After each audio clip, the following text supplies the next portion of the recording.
Palingenesis by Simon Hereward.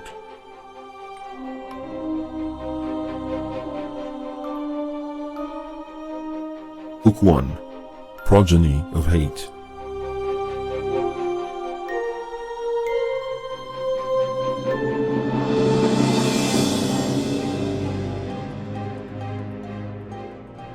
Chapter 16. Blades in the Moonlight. Karth seemed somehow insubstantial in the clear light of the morning sun. The skin of his face and hands was of a greyish hue. The fingers resting on the stone battlement were knobbly and thin, like the roots of a tree, and the robe he wore fell in loose folds from his bony shoulders. It was as though he had lost some of his vitality and energy here, outside his sinister rooms in the fortress. Even his eyes, normally fixed in an unnervingly penetrating glare on its subject, were dull and lined with red, as though he had not slept for days. While Hanik described the meagre success of their latest excursion into the Southland, Rune studied Karth closely. He wondered what motivated this enigmatic wizard, trapped as he was on his small island in the inland sea. How much truth was there in his fantastic revelations of the dark plans unfolding in their time? Was he not merely a talented and charismatic madman, self-deluded and obsessed with some wrong he had suffered in the past? Since the summoning, there had been stability of sorts among the civilized nations of the region. Malik Yulian had not displayed any sign of harboring sinister ambitions, or even attempted to subjugate others around him. And if he had lived for several thousand cycles in Myril, would he not have given away such intentions before now? Why would he wait for this particular time? There was little sense in these suggestions from the tired old man in front of him. It was quite possible that this man had merely recruited him to play a part in his particular delusion. Was he in yet another dead end? Hanik excused himself at the end of his report, to Rune's surprise and dismay, with a slight bow. Who did this insane sorcerer think he was, to receive such lowly homage from Nurians? He determined not to degrade himself in like manner, and turned to leave without even nodding his head. Lord Rune, if you will be so kind as to remain here with me. He wheeled around as if challenged. There was the slightest smile on Karth's lips. Was the man mocking him?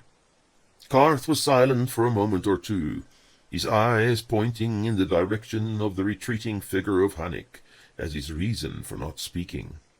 Once the man was out of earshot, he asked, You have nothing to add to what Hanik has reported? Rune, half expecting some reprimand, hesitated before answering offhandedly. Nothing of significance, except maybe that if Malik Yulian intends to overrun Nuria, he will need many a legion of the type of warrior we encountered. He was openly disdainful. You do not find them worthy of respect? Are they physically inferior to Ligerians, say? Respect? He snorted in disgust. They may be equivalent in stature and brute strength, but there the similarity ends. They appear to know nothing of the artful use of blades or bows even. Force is their primary concern. That and overwhelming superiority of numbers. They fight little better than animals. Yes, they require a good amount of training, that is true. Would it be possible, in your estimation, to forge them into something resembling a Ligerian or Aronite company? That depends. Ideally, one would have to train them from their youth, before they acquire the bad habits of which these Southlanders boast. Otherwise, it may take quite some effort and time to unlearn what they know in order to teach them proper skills. Involuntarily, Rune's mind went back to his own rigorous training under the captain of the guard and his sergeants back in Belruth. He suppressed the memory out of habit. You have attempted this? In a way, but we may discuss that at a more appropriate time. Karth took a step closer, so that they were hardly 2 paces apart. I have an urgent mission for you. a most difficult and dangerous one, now that you have seen that there is a little more than fantasy to the rumors of impending conflict on our shores. The Godred Empire has forcefully united the barbarian tribes of the Southland. A few isolated settlements are being subjected, as you saw for yourself. This union is not being forged against Nuria directly, but against Aaron, and against me. Aaron? But Nuria is at war with Aaron. Why would he waste an army? Oh, his confidence has grown beyond the sweet revenge against the Viran and their allies. He will set himself up as a god over all the lands bordering the inland sea, and subdivide it as he sees fit, to reward his own allies and faithful lieutenants. He placed a hand on the low battlement, as if to support himself. As we speak, Lythan has fallen to a combined thrust from Nuria and Ligurium. The southernmost bulwark of the Nurians has crumbled. They have seen to it themselves. Rune raised his eyebrows in disbelief. How is it that you know this? Tidings from your spies in Lysan could not reach you in a 10-day. Here was evidence, surely, of the extent of the old man's delusion. Garth gave a slight sigh. The essential defenses and arts that you in Nuria have discarded so willingly at the urging of a supposed friend, others of your kind have cherished. They recognize the art for what it is, a gift that may well be the only thing standing between them and extinction. However, the manner in which I learned of it does not alter the fact that it has occurred. The wheels have been set in motion in the east. Soon treachery and dark dealings will rip apart the age-old alliance between Viran and Ligurium. The kingdom will be at its most vulnerable, a ripe fruit for Malik's picking. Rune shook his head slowly. Would it not have been a far simpler matter to use the conventional ways of waging war on one's enemies? Why had he not merely forged alliances and overcome the Viran with strength of arms? You understand little about his nature. Treachery and deceit are his primary weapons. His skill for open warfare is limited, and he has not the raw courage to risk the advantages of all his scheming in one rash attempt on the field of battle. He will tip the scales in his favor till the odds for his success have become irresistible. Only then will he surge forward in open confrontation. He and his chosen race could never hope to overcome the Viran and their allies in their strength. But the Viran have never been as isolated and stripped of power as right now. Though the old man's tone was not condescending, Rune felt a little resentful at being lectured as an ignorant child. He appeared to know very little of what was transpiring around the inland sea. Yet he had experienced much and travelled extensively. It was only in the presence of this man that he felt so uninformed and untried. And what impact could a ragtag army such as yours have on these deadly forces arrayed against Nuria? How could you aid their cause, or oppose the will of Malik? My ragtag army will in no way improve the fortunes of Nuria itself. Yet it remains an irritation with which he will have to deal at the same time as he launches his great campaign. He has little idea of my strength, and will have to divert a significant force here that would have gone to Aaron. This place may become a trap for a sizable portion of his might, a stone upon which he may yet stumble. Rune had to admit to himself that if the man was indeed insane, his insanity was quite sophisticated. How would you resist an invasion here, if that is what you foresee? Ah, my newest and most untried ally, that is where you may prove of immeasurable value to me. I need you to make a call on an old friend and mutual acquaintance, Rasgent of Kilvest. Rune's eyes widened. To what purpose? I have sealed instructions for you aboard ship already, but to answer your question as simply as I can, to enlist the aid of a Sea Raven fleet in repulsing Malik's hordes from these shores. Rune gasped in surprise. He would never agree to that.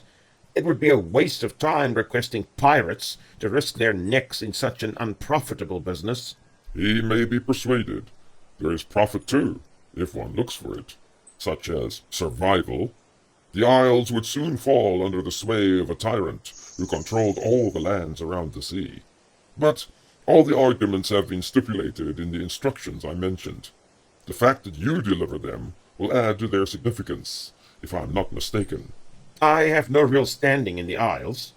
But your opinion and alliance carries weight with Rastgent himself, who is still in control. You overestimate my importance. Rune looked away. There was an undertone of bitterness in his voice. You underestimate it. Something in the other man's tone made him look back sharply. What exactly did this wizard want from him? Here was something mysterious that extended beyond the mere running of errands or diplomacy. Why do you not speak your thoughts openly? Garth stood frozen for a while, as if weighing something in his mind. When he spoke, some of the tiredness had left his voice. I need you, for the present, to carry my request to Rastgent, in order to secure the alliance of the Sea Ravens.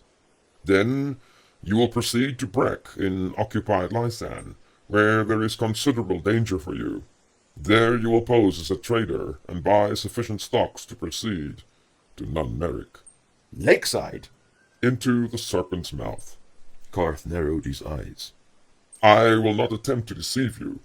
Every spy I have sent into Terrallen in more than 10 cycles has been caught before they were able to supply me with any information.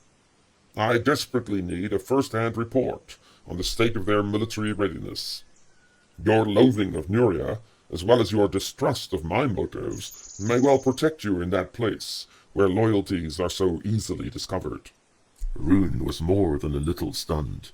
At the same time, the prospect of marching into the supposed den of evil to assess matters for himself was most exciting. He was nervous, he had to admit, and this disturbed him, since it proved that he did indeed believe at least some of the things Garth had recently preached to him. Was he falling for the same delusion now? You expect Malik Yulian to show himself soon. It is no longer a matter of cycles, but of seasons. What preparations we are able to make will have to be made now. He leaned closer, the old fire back in his gaze. I believe, and all my spies' reports support this belief, that the blow will fall at the darkening of this very cycle.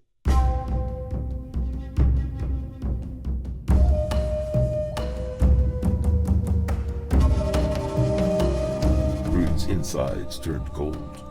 Garth's words tugged at half-forgotten memories, snatches of outlawed tales of power he had overheard when just a child, faint echoes of menace he had felt hiding in dark corners in Belruth. They made him abruptly aware of the overwhelming threat and the immensity and horror of the power behind it. This new perception paralyzed him with fear, filled him with hopelessness and dread impossible to resist.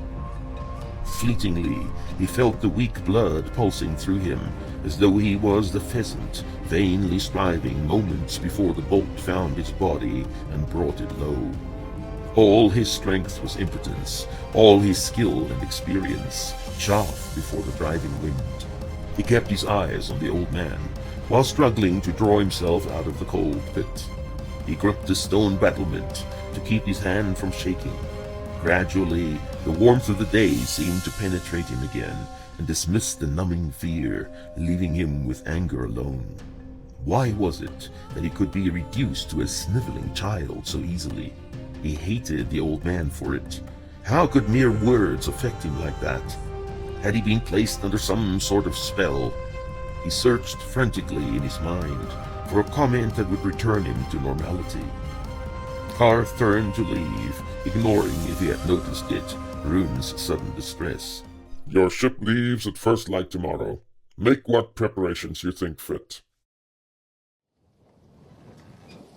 2 days out from Heron Inrath, the Aeronite trader with Rune on board sighted the unmistakable outline of a track vessel's rigging. Before the end of the noon watch, the islanders, who had the advantage of the wind, had closed to within hailing distance. The Aeronite captain, with several good fighting men on board, did not feel particularly threatened by the Sea Ravens, but had his men prepare themselves nonetheless. The approaching vessel had a blue trade pennant rippling beneath the red raven flag at their topmast. Rune, keeping himself out of sight behind the rigging, also recognized the small black swallow-tailed pennant, identifying the vessel as one of Lord Gron's slavers. Resentment and suspicion boiled up inside him. He half hoped that these parasites would attempt to board. Their vessel took in sail and allowed the supposed trader to sidle up next to it. The pirate crew seemed experienced, for the ship did not overshoot its ideal position by much. As it glided past them, Rune noticed the rattan cage lashed to the afterdeck. A good 20 to 30 men were crammed into it, their wrists manacled and a chain tying them together like cattle. He knew there would be more of these slavers tethered below decks on their way to a market in Arran. Furthermore, the slavers seemed to be a little short of hands, with only half a dozen men on deck, and perhaps as many below. The captain's greed had apparently dictated a reduction in the size of the crew in favor of a corresponding increase in that of the cargo, a dangerous strategy for a slaver. After a brief and friendly exchange, grappling hooks sailed through the air, and the vessels were brought alongside each other. The sea being calm enough to allow it, a gangplank breached the remaining gap, and afforded easy access to the prospective traders. Rune did not recognize the slaver captain, but was sure that he would be recognized in turn if he ventured on board the other vessel. He remained out of sight, while the casks, barrels, bales, and livestock moved to and fro over the gangplank. The slaver captain seemed eager to rid himself of some of his several dozen slaves, and had the dejected bunch in the cage roused with kicks and curses. Rune looked on dispassionately as they rose to their feet. Any man fool enough to let himself be caught and sold into slavery would probably be better off serving some master than trying to forage for himself. There were few masters who could afford to ill-treat their slaves, and thus harm the considerable investment they had made. Some slaves were even taught skills they would never have acquired ordinarily, and the resourceful and talented had the opportunity of advancing themselves and eventually earning their freedom. His casual glance explored one sullen face after another. Some of the slaves seemed older than was customary, and others were in obvious poor health. These were not prime articles for the greater part. Then a tremor of recognition passed through him. A face all too familiar stood out among the others. It was young Johin. So Gron had taken his ship after all, and his crew had been taken as slaves. At least their lives had been spared. He strode forward and across the gangplank, scattering sailors and goods this way and that. The slaver captain had turned away from the cage, and was about to pass through the doorway leading into the hold, when a cry went up from among the slaves. Lord Rune! Johin's voice seemed to stun everyone into inactivity. The captain had time only to wheel around and step back on deck. His eyes were wide with surprise and shock. His sword hand had strayed to the decorated hilt at his side. Rune was on him in a few angry strides. He thrust his face close to the other man's. You have something that belongs to me. He could not keep the fury out of his voice, nor did he care to. The captain tried to keep up a brave front, but the hand that had rested on the sword hilt was now standing away from his body, as though the very thought of touching the weapon was abhorrent to him. His fingers trembled slightly. I believe not. The goods I carry...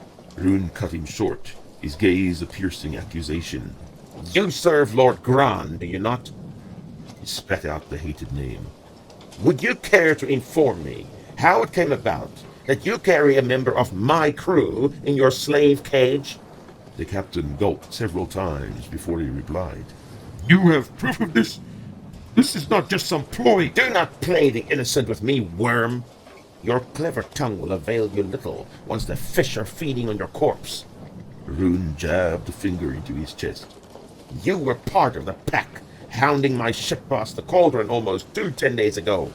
You helped in capturing the crew and cargo for your Imbron cursed master. You dare deny this? He could see immediately that he shot in the dark had gone home. Yet, several crew members had crowded round by now, and this emboldened the captain. You have no right to step on board my ship with such a preposterous accusation. Bring your case before Kilbest. Your ship!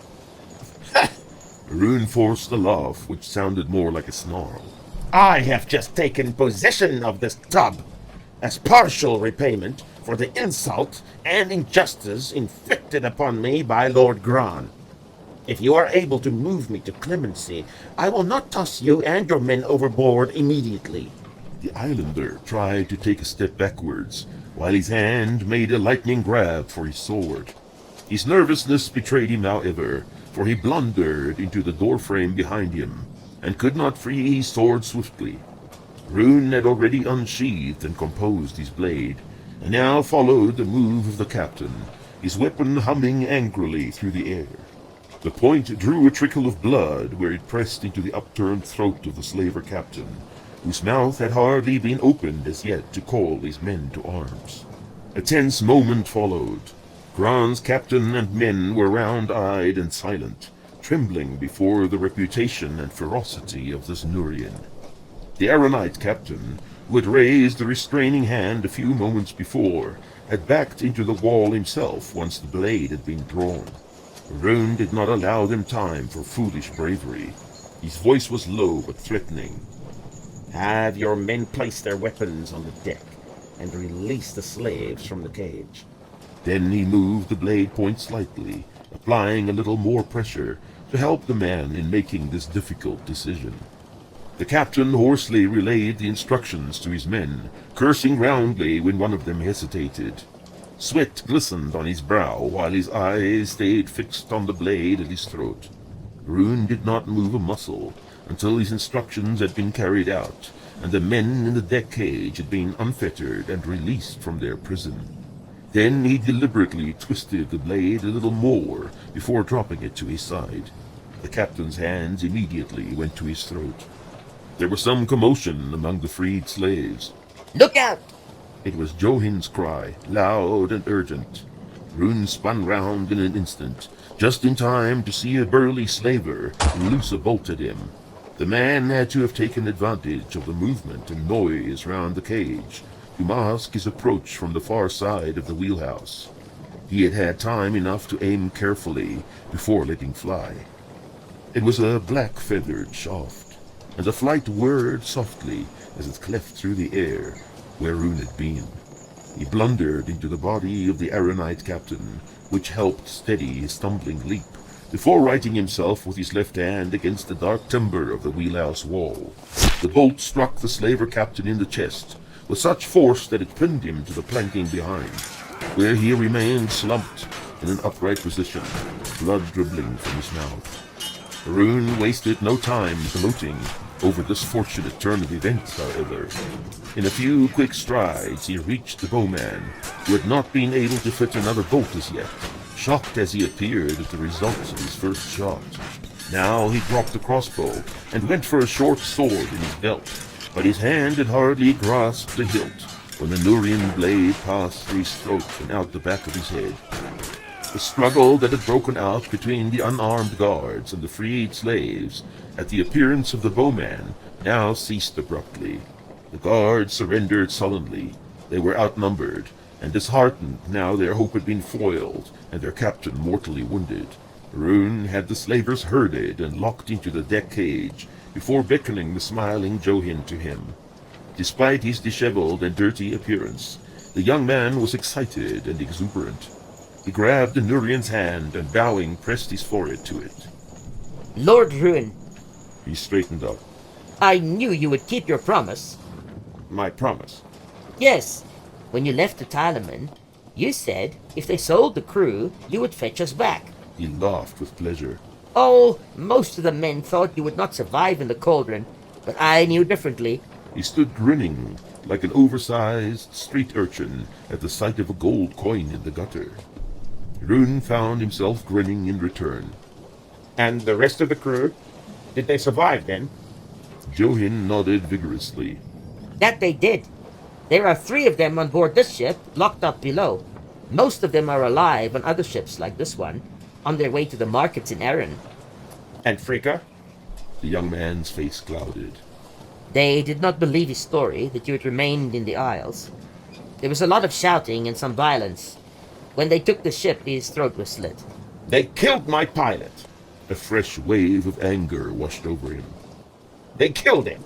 That they did, along with 3 others who resisted after. And the Tylemen? What have they done to my ship? Captured and taken back to the Isles. Taken, eh? And what did the Lord of Kilvist have to say about all this? I don't believe he is in the know. Johin shrugged, as if this was self-evident. There are many things in the Isles these days that Lord Rastgen doesn't know about. So it seems. Rune half turned away, looking at the pirates locked in their own cage on the slaver's deck. Damn Rastgen's slipping authority, and damn Karth's mission. There was a stop he would have to make before visiting Kilvest. He still had a ship remaining to him. The Turn is still in Curtain? A frown creased the younger man's face.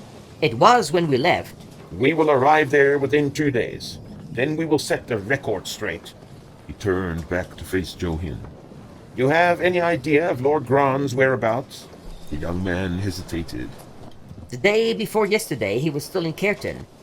That's where we sailed from. Rune knew the answer before he asked. Curtain. And what would the Carrion Crow be doing there?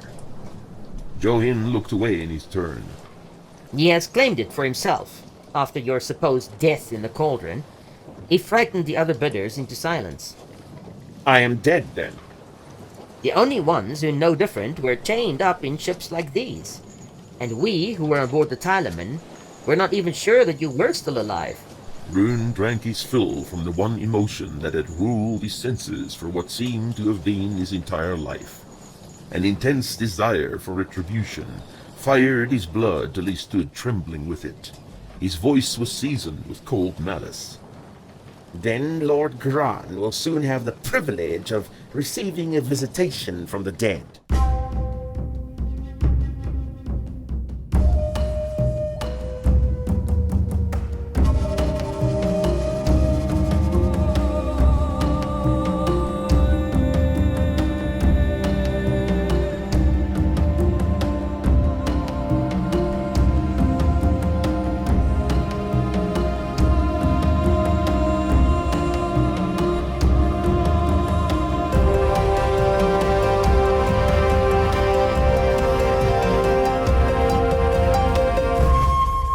The evening lights of Curtain lay like smoldering embers loosely scattered down the slopes of Friendship Peak. The majority congealed into an amber cluster around the base, as if their rolling slide from the summit had only been arrested there. Rune, with his 4 men, came striding over the western shoulder of the peak, almost on a level with the lights of the dwellings highest up the slope. The slaver ship they had seized lay anchored out of sight in a northwestern cove, most of the freed slaves still on board, since only a handful had preferred to ship with the Erinite.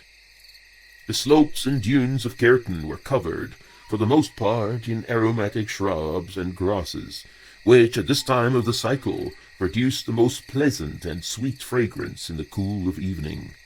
Gentle land breezes wafted the spice through huddled houses, down lanes and pathways, and along the deserted beaches for the greater part of the night, till the dawn broke with the fresh tang of the salt sea in the air.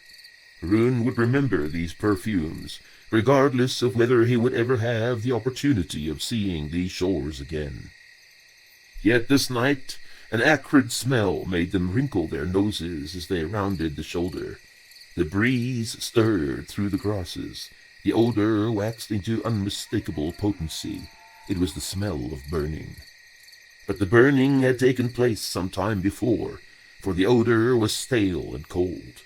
Nor had it been wooden structures and shrubs alone that the fire had devoured. Gron's occupation of Curtain had evidently not been a peaceful one. Rune steeled himself for what he might discover in the town. Lord Gron would have taken great pleasure in destroying his home, even if it was not certain as yet if he would return. The former master of Curtain had his hand forced now that he was ousted from his island. There was no more time for plotting and subtlety. He and his men wended their way through the dirt lanes and later cobbled streets of the older town. Here and there a blackened frame indicated where Gran had executed swift judgment on any who had resisted his takeover. Perchance he had simply selected a number of citizens at random, and executed them to cow the others, Rune thought grimly. The bodies of the occupants were displayed outside on poles, from mere infants to feeble old people. It was certainly a show intended for intimidation, rather than a sacrifice necessary for security. Rune forced himself to remain calm, though he could almost feel the scummy throat of the butcher between his fingers. This night he would have that pleasure. They flitted from one shadow to another, slowly working their way to the center of the town, where a large walled structure indicated by its size the dwelling of the Lord. Rune knew this building all too well, having lived there for nigh on 8 cycles. He also knew that Gran would be sleeping soundly inside it, not expecting his return, and convinced that the people of Caerton both loathed and feared him. The shadows beneath the old stone walls were deep, it being well into the 3rd watch of the night, and Rune's men had little trouble in ridding themselves of the sleepy guard at the gate. Now they scaled the walls and positioned themselves on the flat roof, their crossbows at the ready. Rune gave them a moment or two to settle down. Then he slipped through the gate, the dead guard's spear in one hand, and strode almost casually towards the guardhouse. He ran a length of chain he had pilfered off the main gate, through the grill of the strengthened door, looped it through the 2 rusty slave rings embedded in the wall outside, and silently shoved the butt of the weapon through 2 larger links to secure it. A quick signal to his men informed them that they needed not concern themselves with the guards just yet. Now he marched purposefully across the courtyard, half wondering whether he should kill the swine in his sleep. Several huddled shapes littered the cobblestone in front of the main entrance. As he approached, his keen sight quickly picked out what they were. Bodies, rendered almost shapeless and shrunken in measure by burning. There were about a dozen or so, whose careless sprawling testified of their violent end. They were undoubtedly his own household servants, young and old, murdered because they had belonged to him. He halted in disgust, staring at the double doors of the main entrance. There would be no peaceful death for the slaver. Gran! The shout was a ravenous, drawn-out scream bouncing off the walls of the courtyard. You son of a whipped whore! The extended blade gleamed dully in the light of the moons. There was a slight shuffling of feet behind the closed door. He banged on it with the hilt of the blade.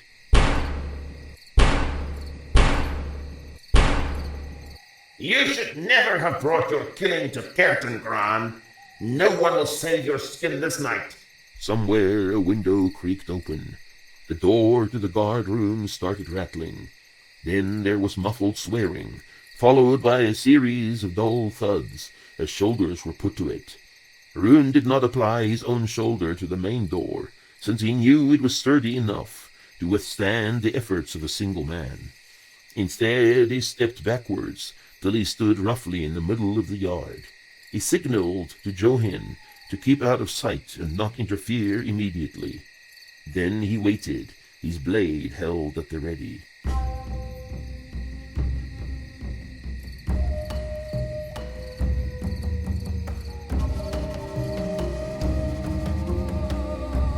Soon enough the doors opened, and about a dozen men poured out. They stationed themselves around him in a semicircle, nervously pointing their own arrangement of weapons at him. One held a torch that flowed in the night breeze, making the shadows dance on the walls. Rune ignored them, keeping his eyes on the doorway. These lackeys would trouble him little, since they were already afraid of him. If Gran was too cowardly to show his face, they might run without a fight, and if he was foolish enough to show it, these brutes would not save him. 2 more men with torches stepped through the doorway, followed by the strutting figure of their master, recognizable by the bearded face and arrogant gait. He wore heavy armor and remained in the doorway while making an effort to appear nonchalant and leaning one arm against the frame. He raised his voice to ensure that all his men would hear it, and threw it into the courtyard like coppers to the poor. Well now, if it isn't the usurper from the north, I expected you to wash up on our shores a little sooner. His lip curled. Or did you find it difficult to send your little ship's boat all the way back here?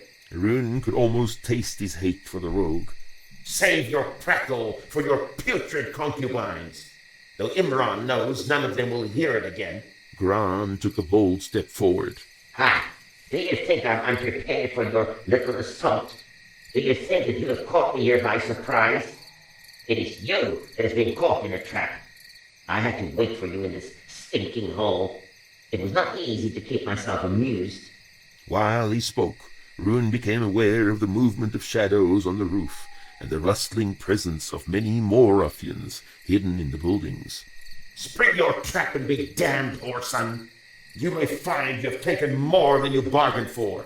He leaped forward, expecting the pirates to bar his way immediately, but instead they retreated hastily, flattening themselves against the walls of the courtyard in anticipation. Gran bellowed a quick command before he scurried through the doorway behind him.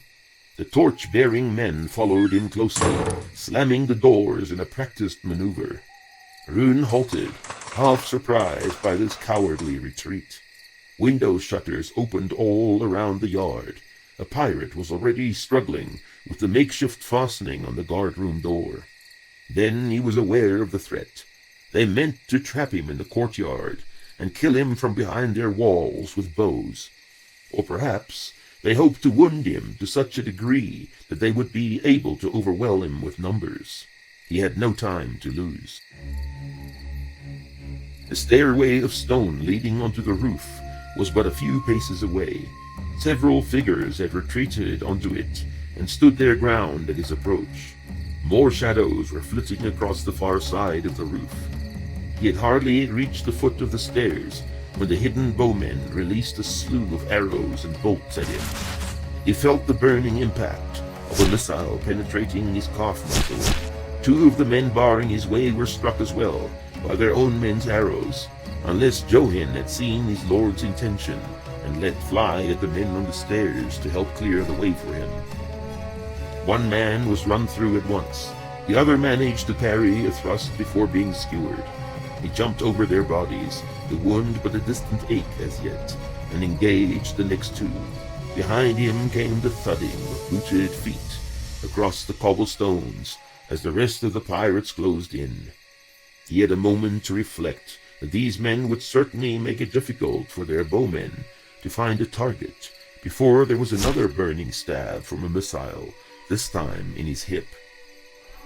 A shout from the guardhouse announced the release of the men there, while the dozen or more on the roof pressed down on their fellows, still barring his way below them, till the foremost of these were forced onto his blade.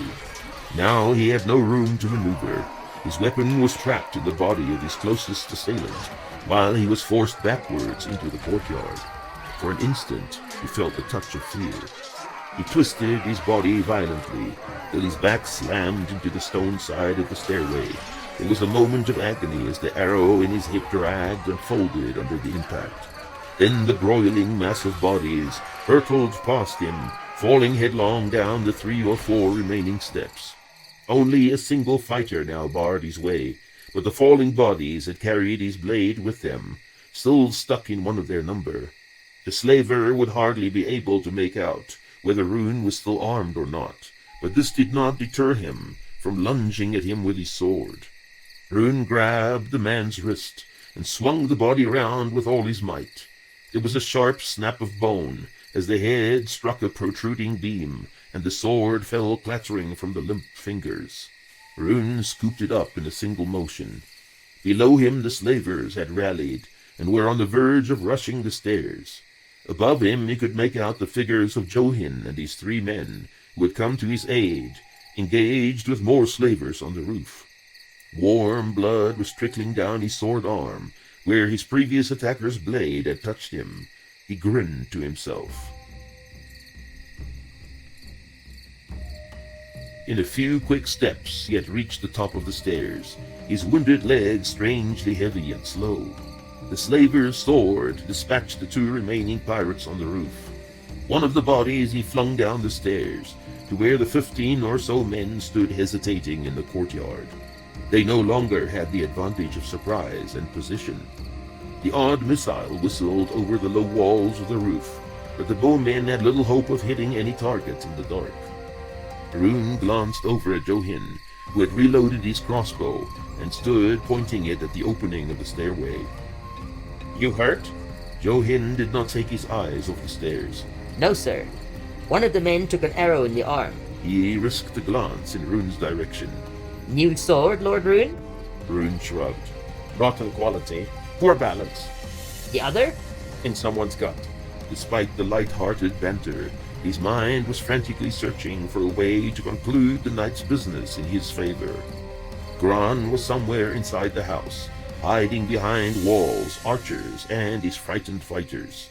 There were 2 doorways by which one might enter the house from the roof.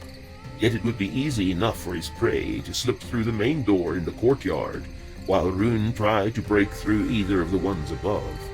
He had an idea. Johin, My lord? there's a lantern hanging just outside the wall here, street side. Do you think you could break it against the main doors from here? Johin stretched his neck to measure the distance to the doors. Then he motioned to one of the other men. Juriel, watch the stairs.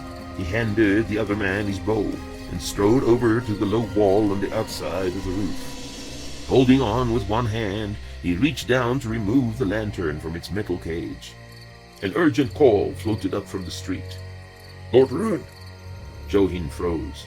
Then he drew back his arm hastily, the lantern firmly in his grip, and squatted down behind the wall.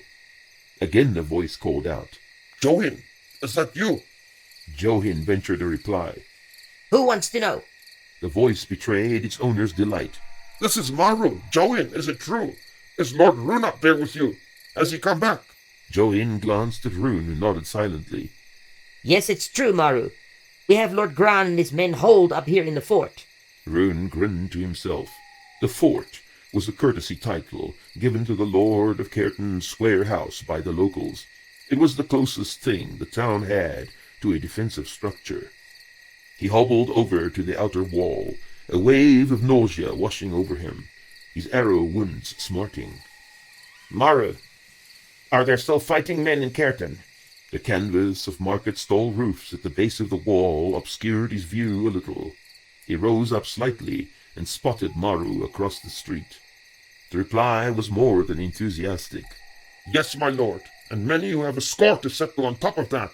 Maru, have them block the gates, and do not let a single one of these vermin past you. Yes, my lord. The figure scurried off, his lantern bobbing in the darkness. Rune sat back, drew up his leg, and wrenched the arrow out of his calf. He tossed it aside carelessly and looked over at Johin. Why do they hesitate down there? He motioned with his head towards the stairs. They probably overheard what was said. Now that the townsfolk were about to become involved, Gran would have to strike swiftly at their lord if he hoped to keep them in subjection. They would become a formidable force once rallied behind their master. He got onto his knees, his back towards the young man. Give me a hand. There was little pain as the arrow was drawn from his hip, too little. Rune attempted to straighten up, but the rooftop was swimming in front of his eyes. He tried frantically to focus on the sword lying just before him, but the flagstones of the roof tilted crazily and then came up to meet him. The stars smeared bright lines across the sky. Johin leaned over him, his brow ruffled in concern. It had not penetrated too deeply. Was there much blood? Then, as the other made no reply, he sniffed at the bloody arrow in his hand. His voice was grave. Aspweed. Must have got it in Munborg. Paid more than half his realm for it, if he had enough to paint arrows with. He stared at Rune. This is deadly. You know much for such a young man. The numbness round the wounds was spreading through his entire body. I've been on the sea since I was 10. I've sailed with you for more than 5 cycles, been to Munborg more than a dozen times.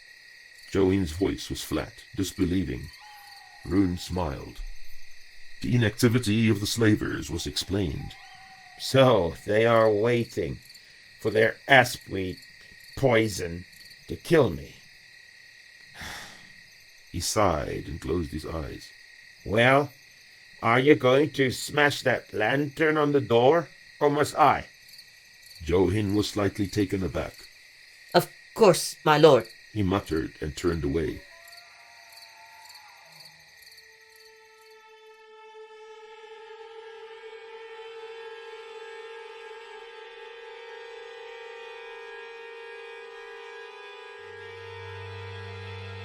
Always when he was weak, he saw her. Long white hair framing her face, her eyes unable to meet his, red with weeping, her lips quivering, their talent for smiling looted, as if the lies had sullied them forever, merely on passing through. Yet he felt a little of her suffering break through his own hurt and humiliation, and he hated her for it.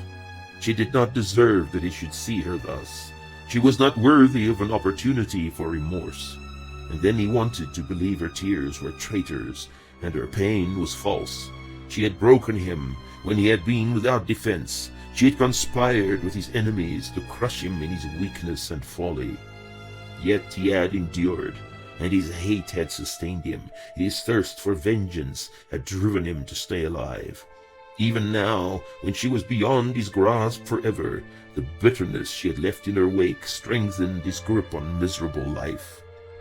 She did not merit his pity, or even his understanding of her actions. Regardless of the measure of her suffering, he would not expose himself again, not to the emotions he had strangled through cycles of torment. There were voices, too, whispered plots and secrets. He saw sneering lips shaped round his name, and sometimes heard the eager laughter. Then he was fury itself, and strained to break every bond, till his body ached with it, for he would not yield, he could not yield. And the ancient and outlawed blood in him rose violently against the slow death invading his limbs. The stars were fading. Dawn could not be far off. There was shouting in the street below. An overpowering smell of burning flared the nostrils, and he could swear that the dancing reflections on the wall opposite were the shadows of the demons departing from his mind. Somewhere close a bowstring sang.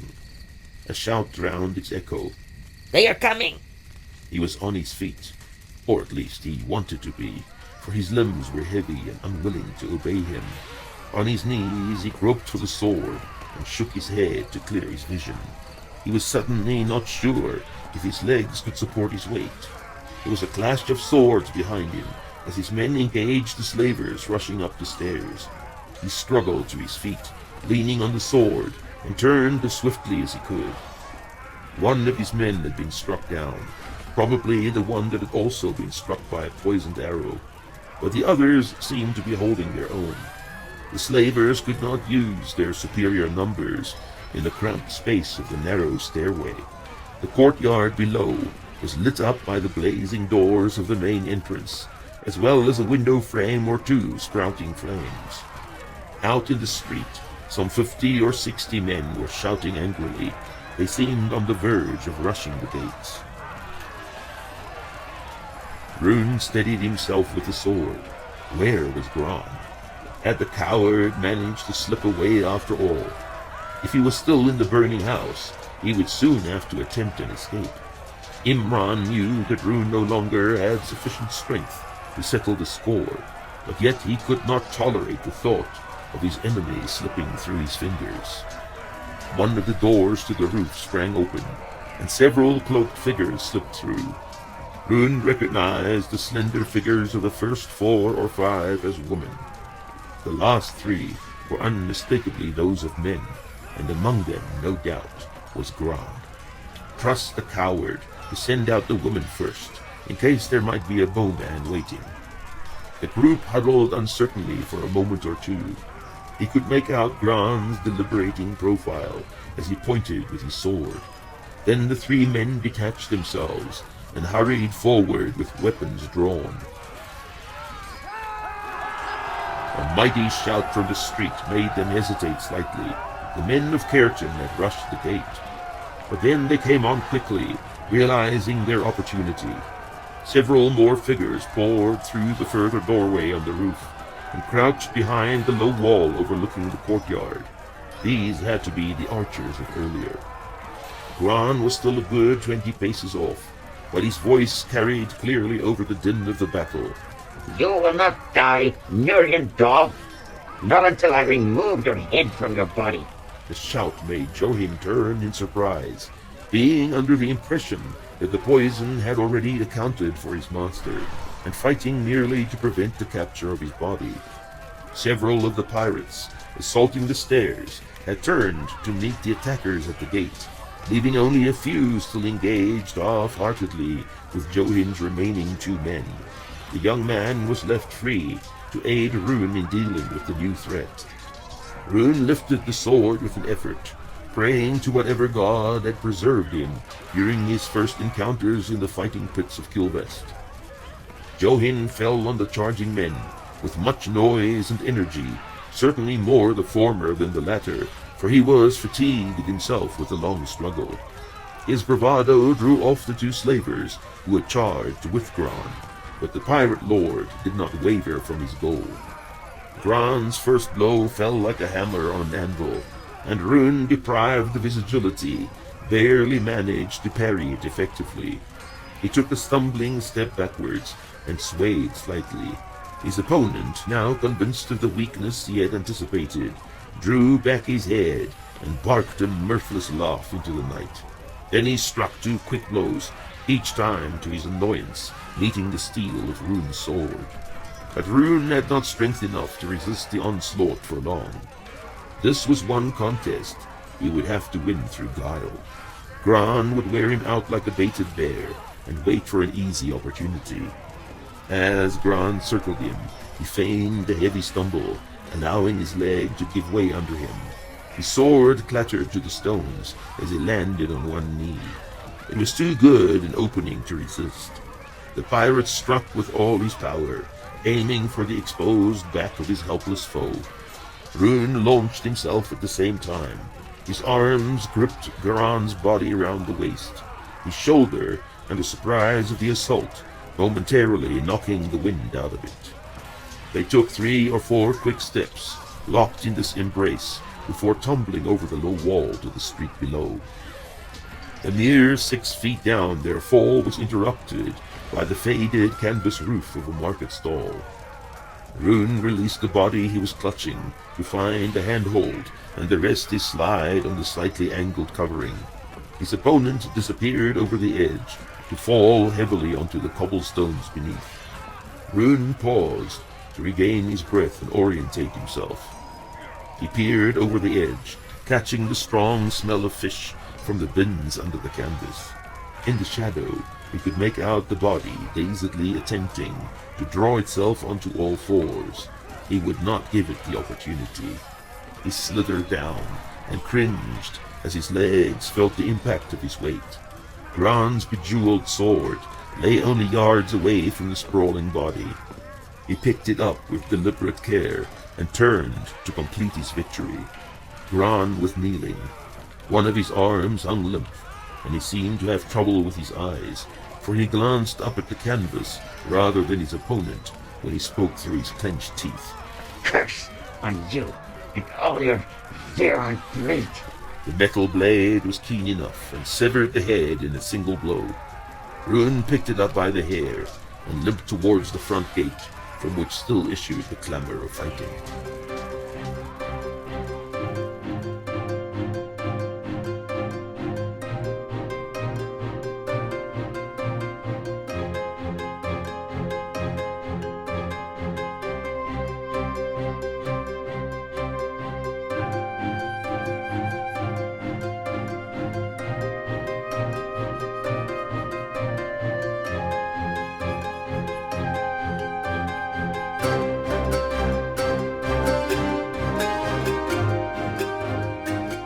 Rasgent of Kilvest rested his bearded chin on the palm of his hand. He stared unseeingly into the darker recesses of the great hall, while his mind wandered along disagreeable paths. He was old, not only in the eyes of his ambitious captains, but recently also in his own.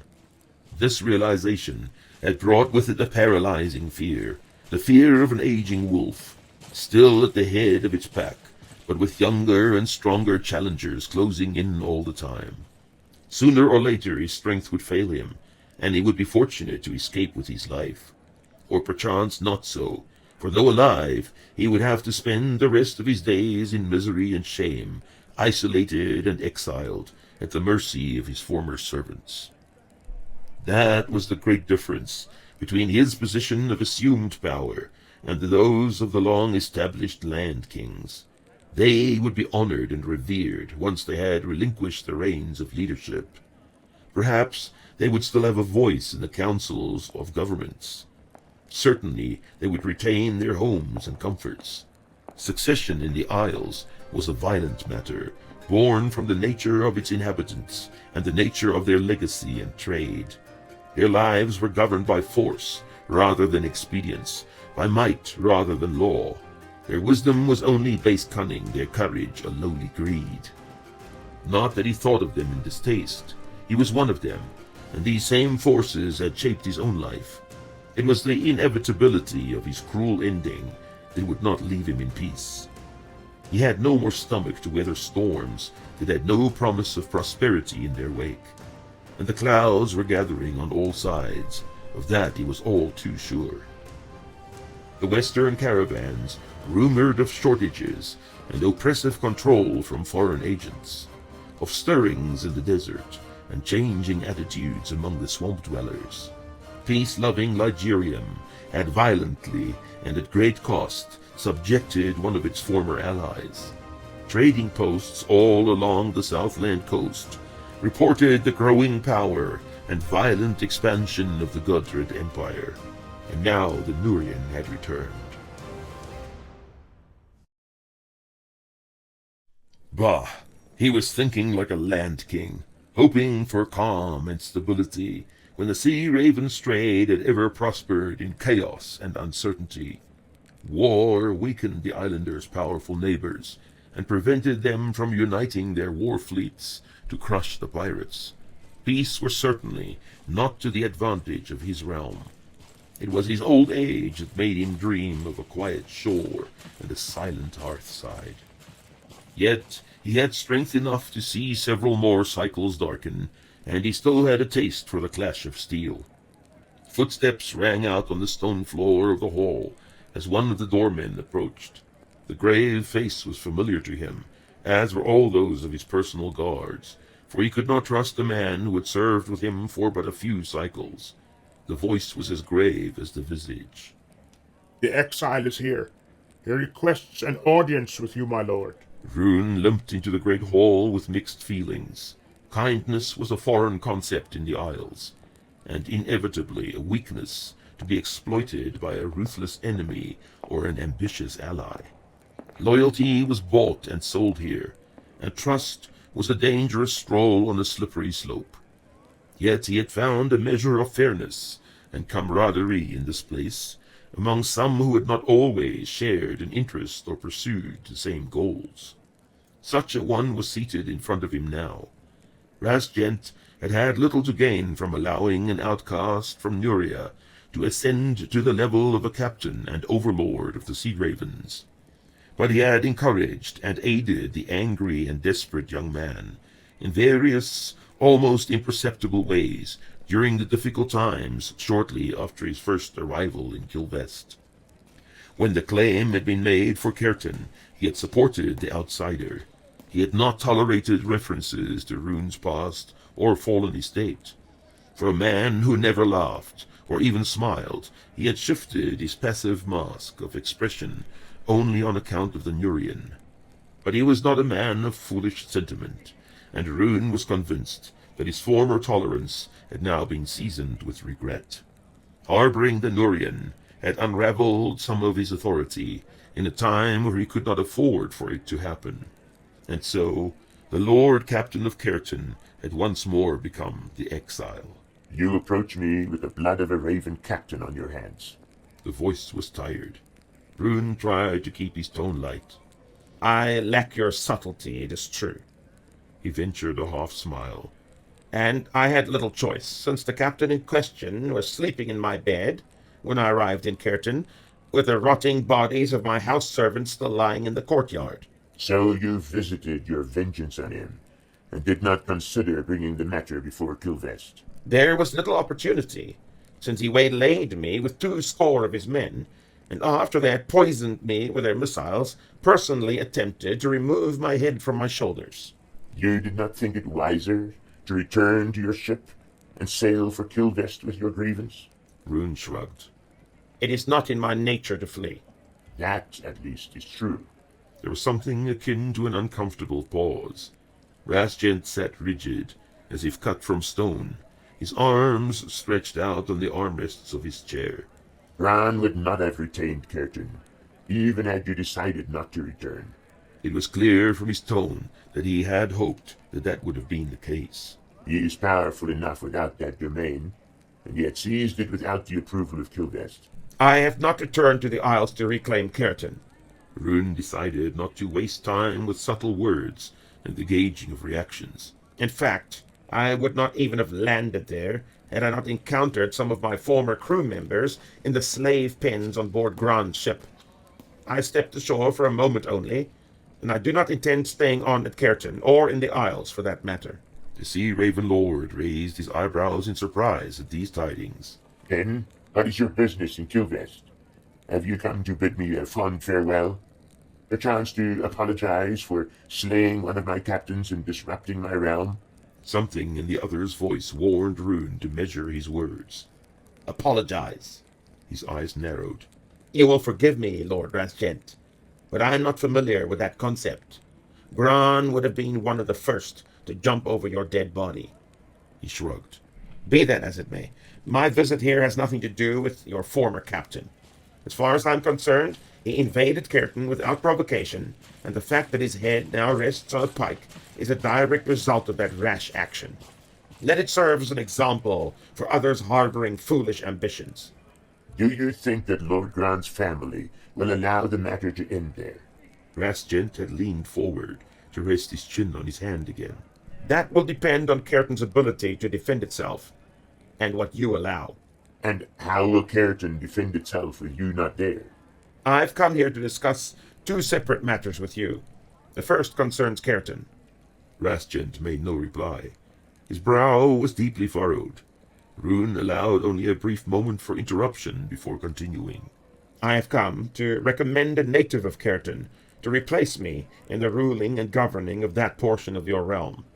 I know that this is not customary, but I have found that this young man may prove very useful to Kilvest, if you would support him now. He has an extraordinary sense of loyalty, and has displayed an insane willingness for heroics when his master is threatened in any way. Would he be able to defend the place? I believe he would, if you support him. You said he is young. Young, but experienced nonetheless. He is also an able and fearless fighter. You have brought him with you? I have. Very well. I will consider it. Rasjent's frown had faded somewhat. And what are your intentions? That brings me to the second matter. Rune hesitated slightly. I am presently in the employ of the master of Heron Inrath. There was a very visible reaction on the face of the old man. He stared at the Nurian as if the latter had just drawn a blade on him. Rune continued hastily. I have, in fact, a sealed letter from him addressed to you. He informed me that he does not expect a reply. He reached inside his jacket and removed a leather pouch which he handed over promptly. Rasjent hesitated before he took it. What do you owe this man, that you run errands for him? He seemed to have recovered from his initial shock. There is a certain overlapping of interests. Rune drew himself up. But I am not the man to bestow my loyalty so lightly. Ours is a partnership of mutual convenience, if I may call it that. Rasjent raised his eyebrows. You have allied yourself with him. In a sense, I have, yes. He broke off at the other's expression. Never before had he seen the master of Kilvest so affected. A moment or two passed in silence. Then Rastjen spoke in a low voice. He is a dangerous man, Rune, who possesses power you and I cannot guess at. Be careful how you deal with him.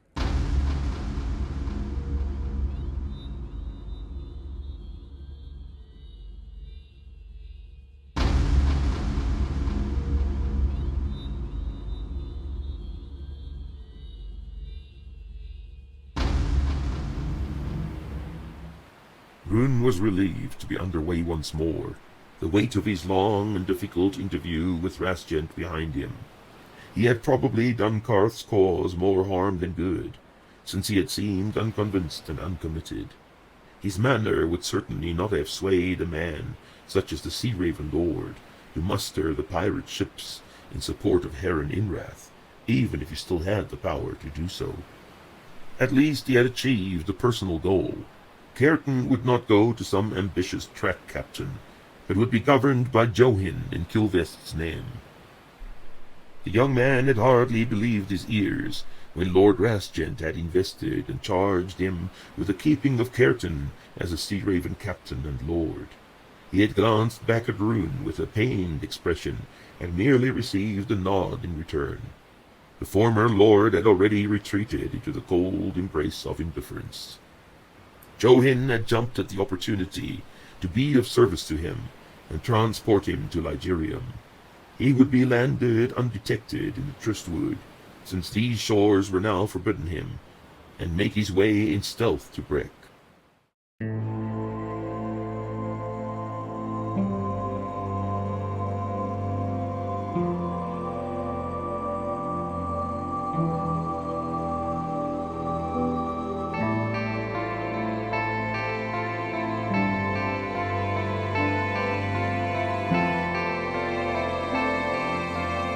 Julas spent his time in Emrys in somber meditation. It was soon clear that he was in need of large quantities of wine and ale to aid him in this brooding. Furthermore, he had little use for food and company, and left the rich fare he had insisted on being served when he arrived, mostly uneaten. He kept himself in the privacy of his quarters, concentrating on his misery, and refusing entry to all but the servants bearing more wine. Not that any of the others, or even the local lords, would have had any desire to an audience with him, for his recently acquired ill temper did not consider rank and office or good intentions. In a way, Haldred found this expected childish behavior a relief. She could quietly run the household as she had before her husband's arrival, and she was not subjected to the unfounded criticism and the consequent pointless arguments spending time with her husband had recently engendered. Moreover, she needed time to herself to get used to the role she would soon be forced to play in Lysan, and Arid had become almost as sulky as his father after the argument in the courtyard. She kept reassuring him that people hardly meant what they said when angry or upset, but in his eyes she could see that he only half believed her. The excitement of the approaching departure seemed to have an invigorating effect on all concerned, and 4 days before they were to set out for Breck, Julas briefly emerged from his seclusion and disappeared into the bathhouse for the entire afternoon watch. Haldred had previously been concerned that her husband would have to be carried to his new governorship in a litter and arrive there in a drunken stupor. Lysan would be a troublesome region to govern, and enough of a challenge without the ruler displaying his ineptitude as soon as he arrived. Not that she believed her husband did not possess the qualities of a governor. It was, in fact, quite a shock when she thought about how little she knew this man, who had never been much more to her than a young lover. Yet she feared that his present attitude and the debasing manner he had acquired over many cycles would not allow him to fulfill the potential he might still have. Julas remained quiet and distracted till the very day of their departure. Haldred hardly knew whether this was prompted by a kind of remorse for his former outburst, or simply a physical result of his excessive drinking. Perchance the enormity of the responsibility that had been placed on his shoulders had caught up with him, and he was somewhat unaccustomed to the resulting soberness and strain. Howbeit, he made no attempt to regulate the household to his taste, or even to socialize with the inhabitants of Amorous. It was a strange thing how this behavior affected her. Although she believed that she had been justified in what she had said to him on the day of his arrival in Amorous, there was more than a trace of guilt mixed into the boiling cauldron of her thoughts. She longed with revulsion for another confrontation, an ugly argument that would give her stronger cause for what she had spoken in her defense. How odd it was that she did not seek reconciliation, but rather a reason to loathe and despise. The realization did nothing but add to her guilt. There was something of the dread foreboding of a dark destiny in the grey dawn. The swirling of mist would soon be dispelled by the golden strength of the sun, and yet its closeness held them for a moment in a grip of uncertainty. Haldred was caught up for a moment or two in the mystery. It was as though the dark shapes of her imagination were able to draw power from this embrace, and be augmented into things of substance and real threat.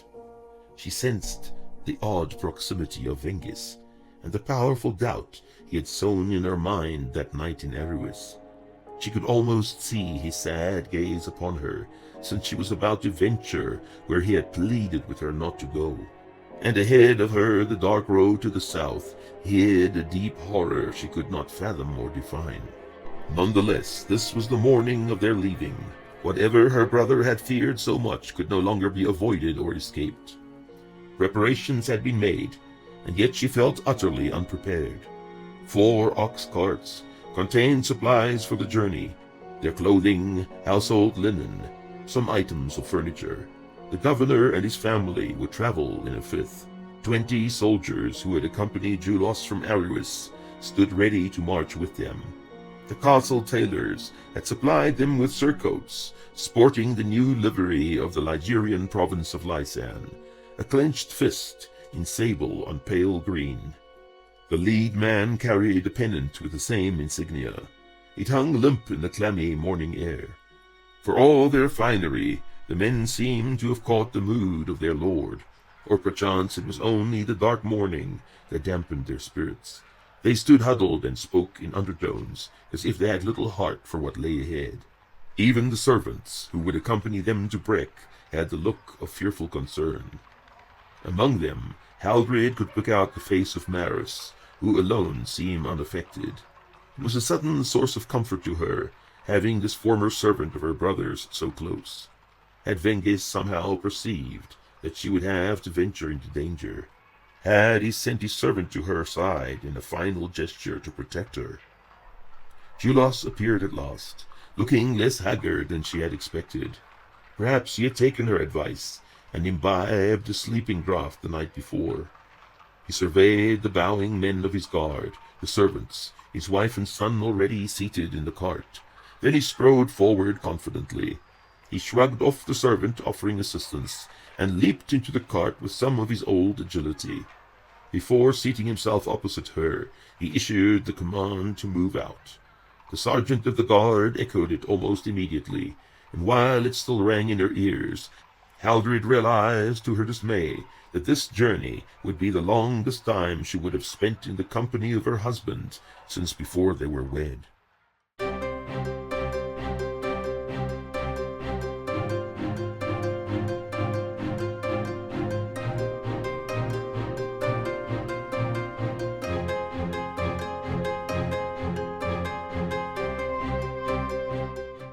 The stretch of coastland between the Ligurian capital of Aruis and the isolated Vadran town of Shirvan to the south was an uninhabited wilderness. For more than 30 miles from the mouth of the river Clearing southwards, the Tristwood marched in uninhibited tangles and thickets right up to the rocky shore. Landing here was dangerous, even for experienced men, for the coves and bays were pockmarked with shallows and hidden reefs, and seemed devoid of a suitable sandy beach. Rune had purposely chosen this forsaken coast for his landing. Though he could have passed unnoticed through the friendlier northern reaches of the Tristwood, there was always the chance of being recognized. With all the talk of treachery and intrigue, he would not risk running into innocent-looking foresters or farmers, only to be spied upon and reported. He would become invisible in the forest till he could reach the outskirts of Breck. It was a stirring moment, or could have been, if he had the inclination, when Johin embraced him. There were tears in the new Lord of Caerton's eyes as he drew away, and he was not the only one, for several of the crew brought a casual hand to their brows, as if to shield their eyes from the brightness of the sun. He was almost flattered that he could inspire such devotion in men, but as he trudged away into the trees of the Tristwood, the affairs of the Isles, of Caerton and Kilvest, grew increasingly distant. The faces of his men, as he had last seen them, lingered on till the evening. But by the time his campfire had burned low, and he was ready to sleep, the lawless, violent flavor of Track's Isles, with all its unpunished evils and its unrewarded good, had been allowed to grow stale. He knew that in the morning he would drop it like an old worn cloak, and think no more on the matter. The time traveling alone afforded him an opportunity to think deeply. He had several days to unravel the sinister plot into which recent events had plunged him, and essentially to search for a meaningful part in it all. Should he not simply turn his back on the inland sea and all its affairs? He could travel into the Far East, to some unfamiliar region, and leave behind his identity, the shackles of the past, something he could never do in places where his very appearance marked him as an exile or an outsider. He was convinced that his pact with Karth would only yield advantage to the latter. He was being used, though to what end he had no idea. There were many others available to the old man to do his bidding or act as his agents. His particular need of ruin had not yet been revealed. What tied him to this place? Was it only the wistful desire for vengeance? Was he struggling his way through these trees only to visit some form of retribution on his brother? And the priest? What about Talon? Should he escape when his guilt was at least as great as Fengor's? The image of these two men clouded his mind for the remainder of his journey. Yes, he existed only to repay them in kind, and he could not think beyond that sweet moment when he would have them in his power. He could not picture a place or a destiny outside of that. With Breck near miles away, he bundled his obsessions and contemplations into the back of his mind, regretfully admitting to himself that they were in hardly less of a tangle than when he had set out 6 days before. Breck was scarcely different to what he had anticipated. He scrutinized its walls and outbuildings carefully from a hilltop while waiting for the sun to set. A town of perhaps 10,000 souls, the capital of Lysan, lay cocooned among rolling hills that stretched for miles on every side. It boasted but meager fortifications, and struck him more as a large trading post than a strong point. He lingered till the lengthened shadows had joined and congealed into the gloom of eventide before stirring. It would be far easier to blend in with the crowd scurrying to enter the town proper before nightfall. He pulled about him a hooded cloak and stepped out onto the road. The evening damp had already settled, distilling the flavor of the place into an almost tangible form. The suntide was well advanced, with the 5th day of hunting spent, and the sun-dried grasses decking the hills whispered together in odorless tones while the evening air moved among them. Kitchen fires from the town masked the particular smell emanating from any such large huddle of human dwellings, and yet Breck had its own distinct redolence.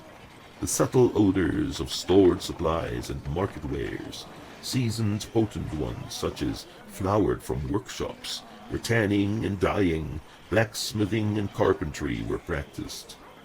Then there were the undertones of unwashed bodies and even pestilence from the poorer quarters, as well as the warm, live presence of animals kept in small yard paddocks, or for lack of space inside many of the hovels.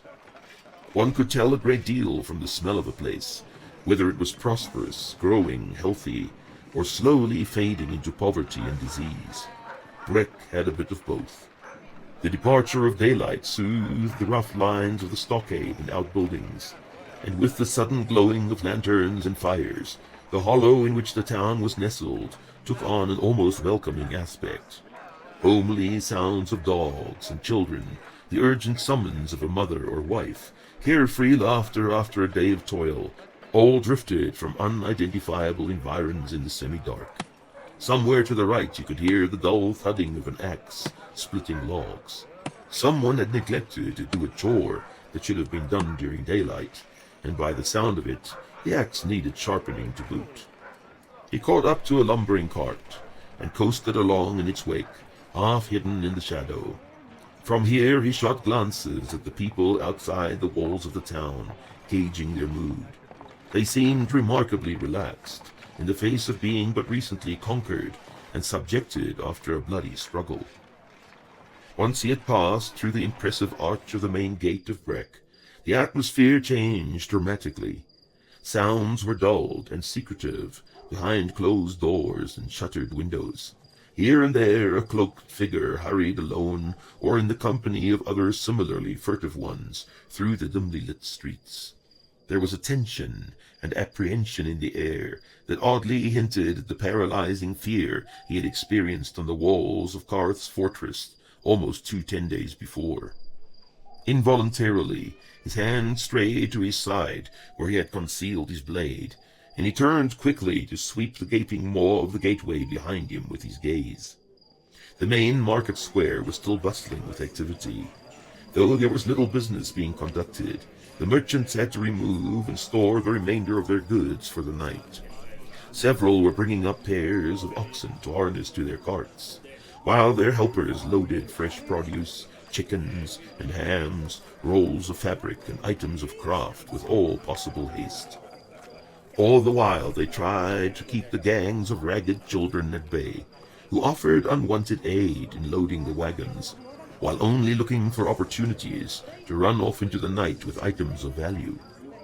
Rune smiled to himself as the tempers rose and angry voices stabbed on this side and that. He picked his way through the commotion till he had reached the far side of the square.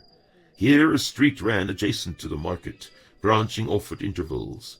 He picked out a withered sign jutting out from the tavern-like structure on one of the street corners. The outline of a white cockerel was unmistakable. He turned up the street, his stride powerful, though he had never walked here before. Karth's instructions were clear enough. The contact would be dwelling in the street, 3 houses up from the tavern, in a large 2-level merchant residence. There was no wall or gateway to keep people out. Instead, the open courtyard invited the passerby to enter and investigate, and the wings of the main building reached like arms to welcome a prospective customer. Permanent structures had been erected for exhibiting all manner of wares, and without doubt the small square would be bustling with buyers and sellers each day. Yet the doorways, 2 of which were filled with iron-bound wooden doors, the other with a heavy curtain, probably hid from view the heart of the trade conducted here. The place had a well-established feel. There was power here of a sort, and an abundance of scheming. The courtyard appeared mostly deserted now, with the merchants and their servants having concluded the day's business and stowed away their goods. He wondered whether he should simply knock on one of the doors, or hail one of the figures still moving in the half-dark. A window shutter in the 2nd level creaked open, and his keen eyes picked out the silhouette of a man's face in the darkened room above him. He knew immediately that he was the object of the scrutiny. Since he had come here to make contact, he removed his hood and looked up at the figure till it withdrew and the shutter was closed. He folded his arms and waited. A moment later, a bow-legged man in a skullcap waddled up to him. Lord Rune, He bowed politely. you are expected. He motioned with an arm, smiling, and without waiting for a reaction or reply, turned back towards the house. The curtained doorway swallowed his retreating figure. The room was larger than he had expected. It had to occupy perhaps the entire street level of the house, excluding the wings. Despite its size, it was cluttered beyond belief. Merchandise of all styles and flavors lay scattered on counters, spilled from shelves and crates, populated even the floor space with rolls and bundles. Exotic odors mingled and competed in the enclosed space, and the colors of carpet and tapestry, robes and cushions of unusual design dazzled the eye, even in the dim light of lamps. Several more merchants moved about here, but they had a distinctly more sophisticated air than the ones of the market. Their very expressions portrayed their shrewdness and the hard bargaining to which they were accustomed.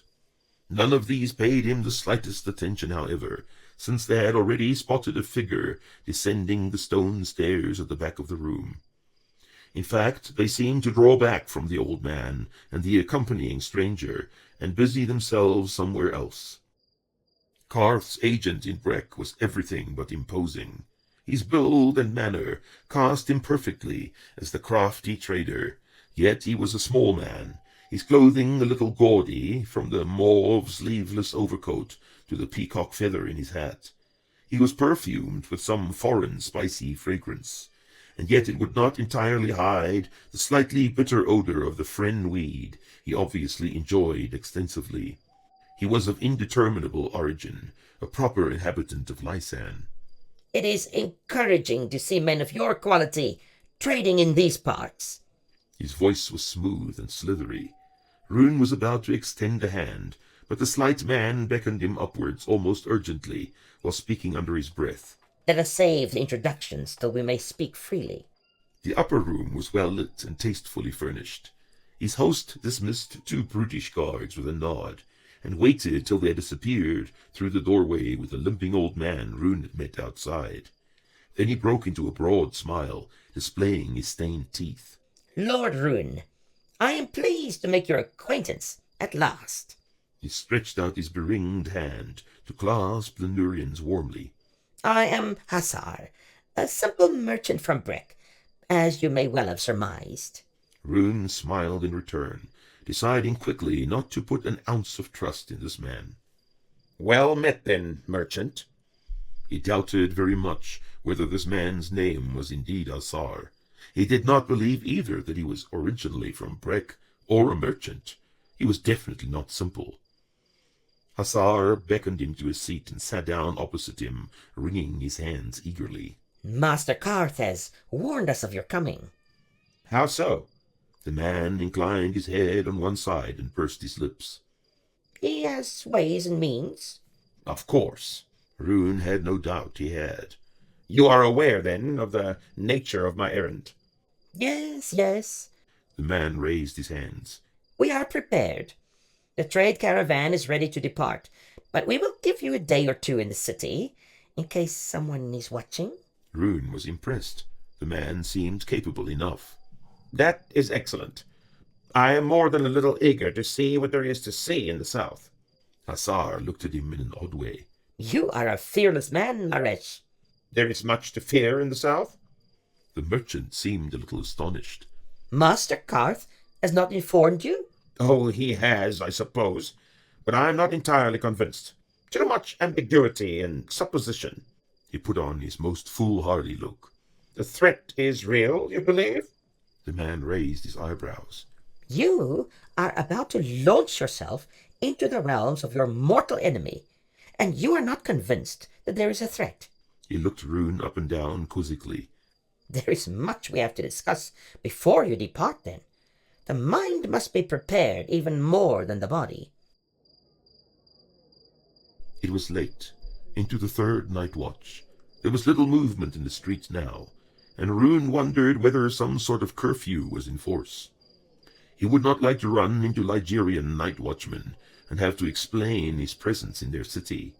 Hassar had warned him against seeking lodgings in such inns as the one sporting the white cockerel on its signboard, and instead directed him to an establishment run by some relation of his near the center of town. There was only coin that counted, and discretion was part of the excellent service.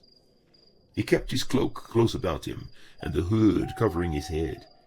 His present course led past the palace, where the Ligerians and Nurians were undoubtedly installed.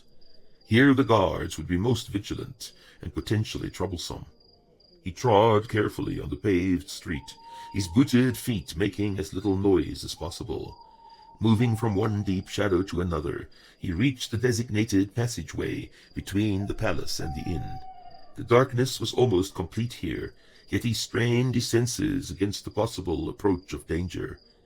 A row of arched windows, large enough to allow passage to a man, and perhaps 10 feet above the level of the street, extended for the length of the passage to his left. 40 yards down, he could see the dimly lit entrance to the Rose of Lysan Inn. He stepped into the passage, keeping close to the windowed wall of the palace. He was suddenly aware of movement above him. The light of a lantern moved behind the arches, causing the shadows in the alley to shift lazily. A guard, perhaps. He pressed himself to the wall as a pool of light was cast on the thick hedge opposite. Then there was a sudden stifled cry of surprise. It was the voice of a woman, and one that tugged at his memory. An exchange followed between the woman and the man, speaking in a muffled voice. A sentry had probably disturbed her nightly meanderings. Oddly intrigued, Rune stopped to listen. He folded back his hood and tilted his head upwards. Even so, the conversation was barely audible. Your husband. If I were him, I would make sure my beautiful wife did not prowl about at night. A male voice spoke these words, and in a tone that suggested self-assurance and some importance. This was no ordinary sentry. The woman laughed half-heartedly in reply. I owe him little enough, least of all fidelity. She continued hastily, as if half afraid of her forwardness. The night is pleasant enough for those of troubled disposition to explore its calm and silence, and perchance find some peace of mind. Indeed it is, Lady Haldred. The night holds many things of beauty, if one is willing to search for them. A little shock of recognition passed through Rune's silent form.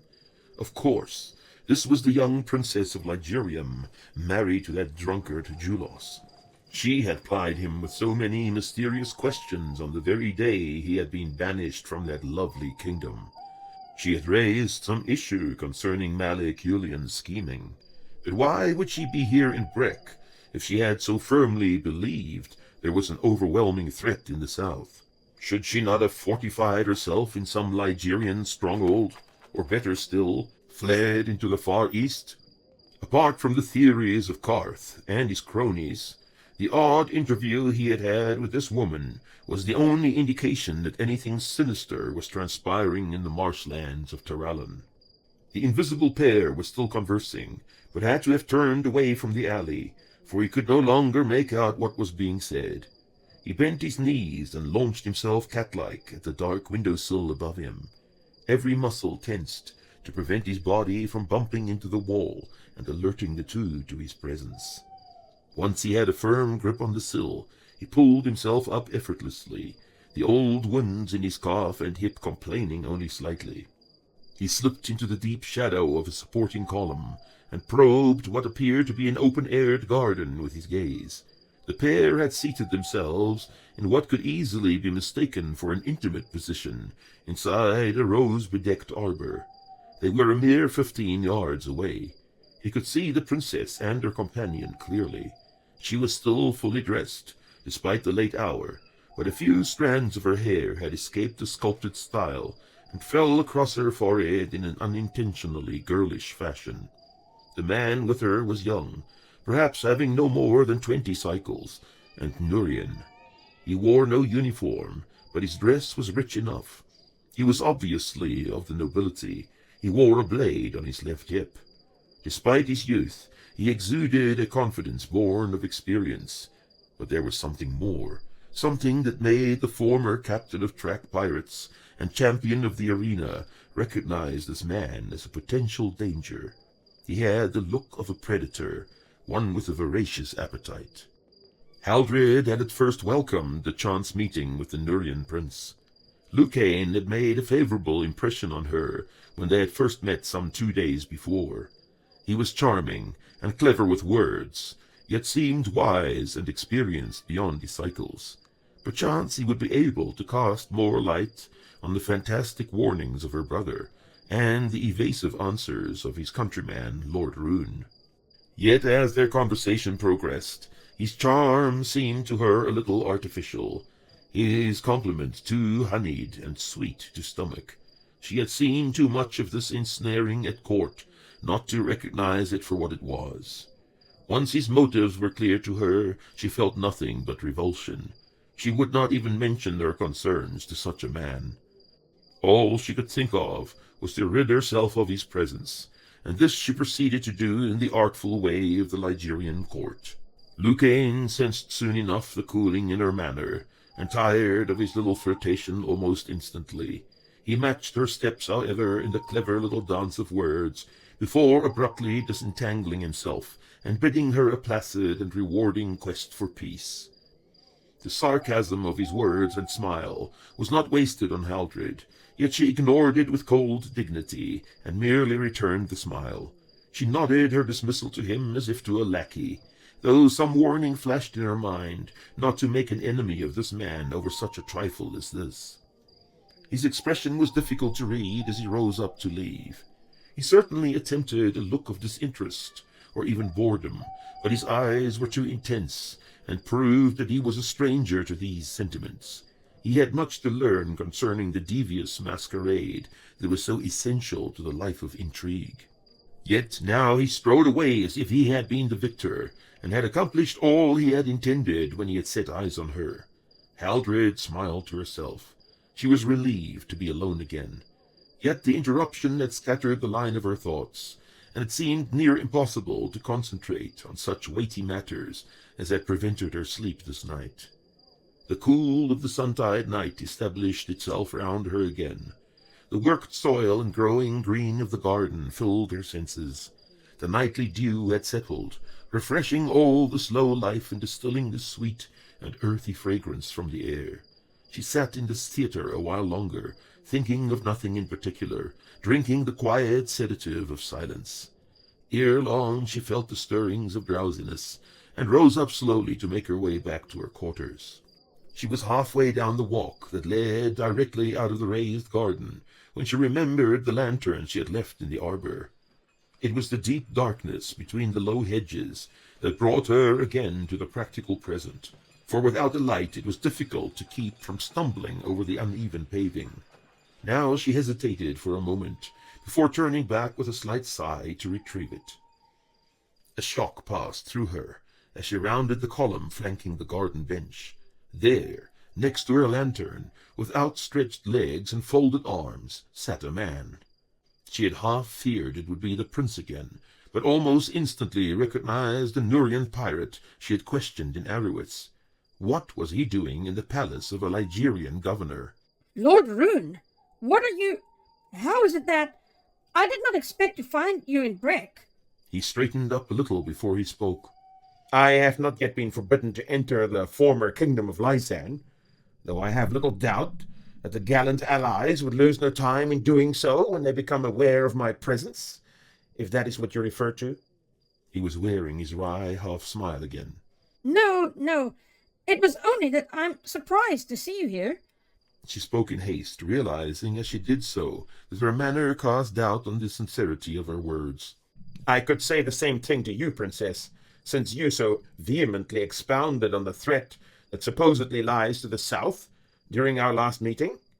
Has the wind shifted so suddenly that you no longer fear placing yourself in its path? Haldred was thankful for the darkness, hiding the sudden glow on her cheeks.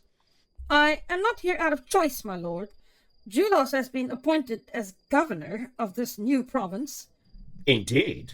Something in her tone suggested that she did not approve of the development, or even scorned it. You believe he is not the right choice? He is the type of man who pours all his energy into the bedchamber. She raised a hand to her mouth as if to keep it from uttering such slanders against her own to a near stranger. Forgive me. I am fatigued with all the matters of the day, and it must be into the second watch already. Rune's smile had broadened. I am not unaware of your husband's reputation. He looked at her intently. Is that why you meet with young men in the palace gardens at night? Haldred was not sure whether he referred to himself or the Nurian prince who had startled her earlier. From his slightly mocking tone, it would seem he meant the prince. But then, how long had he been there, lurking in the shadows? Had he been listening to their conversation? I am not in the habit of meeting with anyone at night. Our chance encounter may hardly be construed as a tryst between lovers. She had colored slightly, and realized too late that her response was a little too strong. No need to be so defensive, Princess. It was merely a jest. He rose to his feet, his manner businesslike. I would love to trade pleasantries with you till morning, but I will need my rest this night. He stifled her indignant reply by raising a hand and smiling. I lingered here to ask you one simple question. Have you had any tidings to confirm the claims made by your soothsaying brother? Haldred was caught slightly off guard by the question, though when she had first seen this Nurian outcast here in the garden, she had expected it at some stage. Despite his insinuations and the offensive manner, she could still remember from their first encounter there was a certain measure of trust between them, now reaffirmed by his question. He did care about what her brother had said. At least he suspected that there could be some truth in the claims. And to her, who had almost decided that there was nothing to it, it seemed as if this interest touched on a still tender memory of her brother. You know, then, that he was my source? He smiled. I do now. Haldred shrugged and smiled in return. It no longer mattered. I have had no such tidings, apart from a letter from Vengus, in which he put forth that his death in the Trustwood somehow affirmed that there is indeed a grand scheme for the destruction of Ligurium and Nuria. Rune was quick to pick up the change in her mood. You no longer believe him? I do not know what to believe. There are so many rational doubts that it would be foolish to consider such a warning, and yet it is so preposterously true that the fear of it is on me even now. She shuddered involuntarily, looking at the strange man with wide eyes. Rune had divined the question in this statement, but he had only more questions and uncertainties of his own. He was half ready to scorn her fear and dismiss it with some cynical remark. He hesitated, though, and his hesitation destroyed the credibility of any such comment. Your brother died in the massacre. His tone was not unkind. He did, but he sent me word some days before, since he was convinced that the expedition was doomed, and he with it. She frowned at the memory of the messenger and his letter. His prediction was all too accurate. He had reason to believe that they were betrayed? Vengus was not quite as forthcoming about the intrigues that had led to the massacre. He believed my cousin, Turic, was involved somehow, as well as the prince who led the Nurians. Haldred was a little surprised at herself for speaking so freely to this man. Yet he was not quite a part of her world, since Ligurium had also put him out, and it seemed that what he thought of her would not really affect her in any way. As an outsider, his opinion might aid her in gaining the perspective she lacked. Her next question contained something of that hope. You have not encountered anything to prove or disprove his claims? Rune looked at the eager face in front of him, half of which was hidden in shadow. He briefly saw the wizened face of the master of Heron Inrath, the violent skirmishes in the jungles of the Southland, the concerned expression of the merchant Hassar. Rumors, little more than that. He could see from her eyes that she was not convinced. And even what you see cannot be trusted. No doubt ambitious people are using age-old fears to their advantage.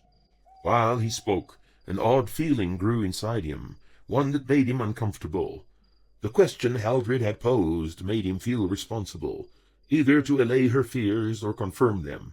He had become the object of her trust, in a sense, since he would have no reason to manipulate her. For a sickening moment he saw Ethera looking at him through the grey-green eyes of this Ligurian woman. Ethera as she had been before the eye of Fengor had fallen on her. He realized suddenly that he had been staring at her, and that the silence had grown uncomfortably long. He turned to go. I will bid you a good night. Haldred, now convinced that he was keeping something from her, quickly changed her tack. You will be in Breck for a while? A day or two. I thought the pirates traded exclusively at sea, Why is it that you have traveled so far inland? He laughed softly, but without mirth. No, my pirate days are over. I am no longer part of the Sea Ravens or their trade. I am in Breck merely as a merchant, looking after his own concerns. A sudden intuition prompted her next question. You are heading south? He tilted his head, a mannerism she had observed in his relative, the prince. I am bound to, am I not? Since I am forbidden to go north, and there are no major trade routes to the east or west, southwards I will venture. He tried to keep his tone light and unconcerned. As far as Lakeside? He frowned slightly and paused for a moment. That may well be. She took a step closer to him. Her voice was urgent, compelling. Lord Rune, you will see what there is to see there. You will find out for yourself if the rumors are true. She hesitated, then spoke in haste. Swear to me that you will not leave me in the dark in this matter, that you will send me word. She drew back almost instantly, as if the audacity of her words had frightened her. She had, after all, no claim on this man's aid. Rune opened his mouth to reply, taken aback as he was, but he never had the opportunity. Somewhere close at hand, he sensed the composing of a blade. Having lived by his own for so many cycles, the energy released, like the lighting of a lamp, glowed somewhere on the edge of his awareness. In a moment he had whirled round, his blade already in his hand, a gleaming 3-foot fang. At the same time he heard the voice, intense if not loud. Intruder! Surrender your arms! But he knew instinctively that the demand was intended only to make him hesitate. There would be no surrender granted by his assailant. Their weapons met with a resounding clash. Briefly he recognized the young man of earlier, his face contorted with rage. He parried 4 quick blows and a thrust, marveling at the intensity of the assault. Was the man trying to prove himself? He could not possibly be aware of with whom he was contesting. Yet he fought as though he did, as though this knowledge egged him on. Rune realized quickly that he could not afford a drawn-out contest, for the palace guards would be alerted ere long. He attacked with one of the breathtakingly quick maneuvers he had employed so often in the arena. His opponent was an exceptional swordsman, however, and seemed to match his speed. Despite his youth, he had the makings of a blade master.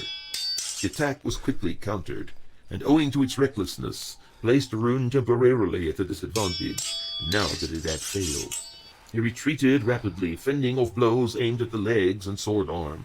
The man was attempting to disable him, and tilt the scales to his advantage, or so it seemed. The thrust was quick as the striking of a viper, aimed at the midriff. Though Rune saw it coming, it was an unexpected tactic, and he only managed to save himself with a violent twist of his torso. Even so, the point of his opponent's blade ripped through his doublet over the right hip. He shoved the younger man back with his left hand, and released the clasp of his cloak, which billowed to the ground round his ankles. They circled each other, the young man with a mocking smile, Rune with a slight frown. He normally would have enjoyed the tactical challenge of a skilled opponent, but the attitude of this man astonished him. Why did he not summon the guard? Why did he attack an obvious stranger, and one of his countrymen to boot, with the ferocity of a wolf? How could he even know that Rune was an intruder and did not belong to the household? The youth's manner quickly annoyed him. Such confidence should only be displayed when one was sure of one's superiority. This boy needed a lesson, but he would not be the one to give it. He did not have the time or inclination. The next attack was as severe as the previous, but Rune did not underestimate his opponent now. Instead, he parried swiftly, consistently half-turning to his right, and away from his attacker's right hand.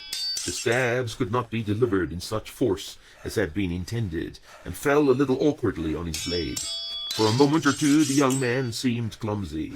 Rune half-turned one more time, then moved in unexpectedly, and struck the other's blade a resounding blow. Before there could be a recovery, his weapon had touched the man on his right thigh, drawing blood. He whirled away to his left, enjoying the frustration on the young man's face. Now he attacked in turn, methodically, forcing his foe backwards towards the arbor, where Halbrid still stood watching, one hand raised to her mouth. How fitting that this over-eager pup should perish in front of his knightly flirtation's nose. The younger man tried one more devious maneuver, similar to the one Rune had employed, but before he could complete his turn for the counterattack, the older man had slammed his shoulder into him, and all but skewered him before he had regained his balance. Nothing he could have learned in the barracks fencing yard could prepare him to counter the extensive experience of the arena. The youth now realized that he was outmatched. His movements lost their cunning, and became ever more desperate as he fought for his life. He would not yield, he would not plead, he would die by the edge of a blade without uttering a sound. There was a sound, however, apart from the clashing blades and heavy breathing. Haldred had regained control of her limbs enough to rush forward and entreat both of them to cease the conflict. Neither heeded her, or indeed heard what she was saying, and she had enough sense not to try and interpose herself between them. A last frantic effort of the young man threw him on his opponent, till they stood chest to chest, their weapons locked at the hilt, straining against each other. Rune was the stronger, and shoved the youth away from him, this time giving him no opportunity to recover. A savage kick sent him sprawling, while his blade thudded into a flower bed behind him. He gripped a column, and drew himself up only to feel the tip of Rune's blade under his chin. Slowly he straightened up, his back to the column. Rune twisted the blade slightly, relishing another bitter moment. He seemed destined to be the killer of his own kind. Then he felt someone next to him, as the light of the lantern spilled over the figure of his victim. Haldred's voice was urgent. Do not slay him. She reached for his arm to prevent his intended action. Rune kept his eyes locked on those of the younger man. Both were breathing hard from the physical exertion. The tip of his blade had already drawn blood where it pressed against his attacker's throat. A trickle was staining the fine white collar of his shirt. The eyes were blazing fearless defiance. He spoke slowly. I will not spare this man who has drawn his blade on me, neither because he is your lover, nor because he is of my former race. Nurian law is meaningless to me. He is not my lover. He's the son of your brother. Rune felt a little tremor pass through him as he observed the all-too-familiar indication of kinship in the face above his blade. He lowered it slowly, but did not uncompose it. Nephew? This is in... Do not address me as such. I am nothing to you. The voice was sharp with hate.